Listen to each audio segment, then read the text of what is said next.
ಇನ್ನು ಸಿದ್ದು ವರ್ಸಸ್ ಡಿಕೆಶಿ ನಿರ್ಣಯಕ್ಕೆ ಬರಲಾಗದೆ ಇಕ್ಕಟ್ಟಿನಲ್ಲಿ ಹೈಕಮಾಂಡ್ ಇದೆಯಾ?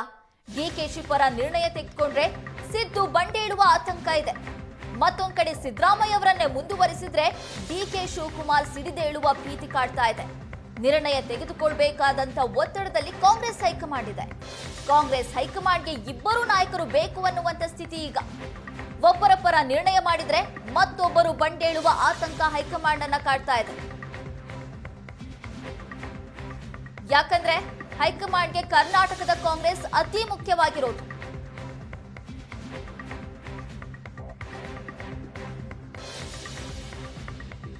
ಸಿದ್ದು ಡಿಕೆ ಫೈಟ್ ಹೈಕಮಾಂಡ್ಗೆ ಇಕ್ಕಟ್ಟಿನ ಪರಿಸ್ಥಿತಿಯನ್ನ ತಂದೊಡ್ಡಿದೆ. ಕಾಂಗ್ರೆಸ್ ಪಕ್ಷದ ಮೇಲೆ ಅಚಲವಾದಂತ ನಿಷ್ಠೆಯನ್ನ ಡಿಕೆ ಶಿವಕುಮಾರ್ ಇಟ್ಕೊಂಡಿದ್ದಾರೆ. ಮತ್ತೊಂದು ಕಡೆ ಸಿದ್ದರಾಮಯ್ಯನವರು ಉತ್ತಮ ಆಡಳಿತಗಾರ ಅನ್ನುವಂತ ಹೆಗ್ಗಳಿಕೆಯನ್ನ ಪಡ್ಕೊಂಡಿರುವ ನಾಯಕ. ಇನ್ನು ಡಿಕೆ ಶಿವಕುಮಾರ್ ಒಕ್ಕಲಿಗ ಸಮುದಾಯದ ನಾಯಕ. ಸಿದ್ದರಾಮಯ್ಯವರನ್ನ ಬಿಟ್ರೆ ಹಿಂದುಳಿದ ವರ್ಗಕ್ಕೆ ದೊಡ್ಡ ಅನ್ಯಾಯ ಮಾಡಿದಂತಾಗುತ್ತೆ ಅನ್ನುವಂತಹ ನಿಲುವು ಕೂಡ ಹೈಕಮಾಂಡ್ ಅನ್ನ ಕಾಡ್ತಾ ಇದೆ. ಇನ್ನೊಂದು ಕಾಂಗ್ರೆಸ್ ಸಂಘಟನೆಯ ಮೇಲಿರುವಂತಹ ಹಿಡಿತ ಡಿಕೆ ಶಿವಕುಮಾರ್ ಅವರ ಪ್ಲಸ್ ಪಾಯಿಂಟ್. ಇನ್ನು ಪಕ್ಷ ಸಂಕಷ್ಟದಲ್ಲಿದ್ದಾಗ ಟ್ರಬಲ್ ಶೂಟರ್ ಆಗಿ ಡಿಕೆ ಶಿವಕುಮಾರ್ ಕೆಲಸ ಮಾಡಿದ್ದಾರೆ.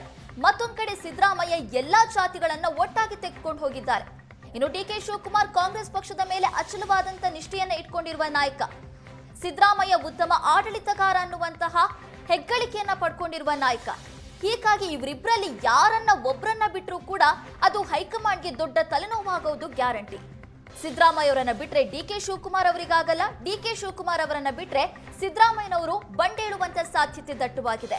ಹಾಗಾಗಿ ಇಬ್ಬರೂ ನಾಯಕರ ಮಧ್ಯೆ ಹೈಕಮಾಂಡ್ ಅಂತೂ ಇಕ್ಕಟ್ಟಿಗೆ ಸಿಲುಕಿರೋದು ನಿಜ. ಇನ್ನು ಸಿದ್ದು ಡಿಕೆಶಿ ಲೆಕ್ಕಾಚಾರವನ್ನ ನೋಡ್ತಾ ಹೋದ್ರೆ 5 ವರ್ಷ ಸಿಎಂ ಸ್ಥಾನದಲ್ಲಿ ಮುಂದುವರಿಯೋದು ಸಿದ್ದರಾಮಯ್ಯನವರ ಒಂದು ನಿಲುವಾಗಿದೆ. ಇನ್ನು ಡಿಕೆ ಶಿವಕುಮಾರ್ ಅವರು ಮುಂದಿನ 2.5 ವರ್ಷ ಅವಧಿಗಾದ್ರೂ ನಾನು ಸಿಎಂ ಆಗಿ ಮುಂದುವರಿಬೇಕು ಅನ್ನುವಂತಹ ಆಸೆಯನ್ನ ಇಟ್ಕೊಂಡಿದ್ದಾರೆ. ಹೈಕಮಾಂಡ್ ಯಾರಿಗೆ ಮಣೆ ಹಾಕುತ್ತೆ ಅದೇ ಎಲ್ಲರ ಮುಂದಿರುವಂತಹ ಪ್ರಶ್ನೆ.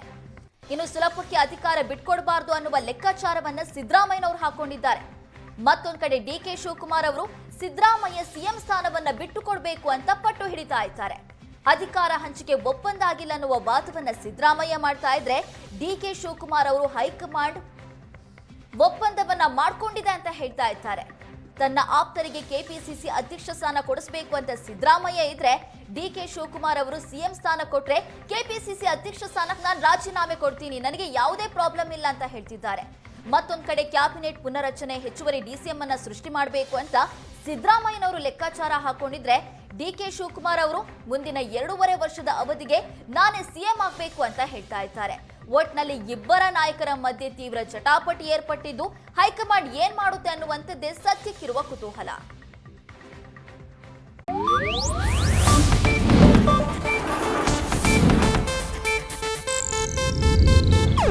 ಇದು ಏಷ್ಯಾನೆಟ್ ನ್ಯೂಸ್ ನೆಟ್ವರ್ಕ್ ಪ್ರಸ್ತುತಿ.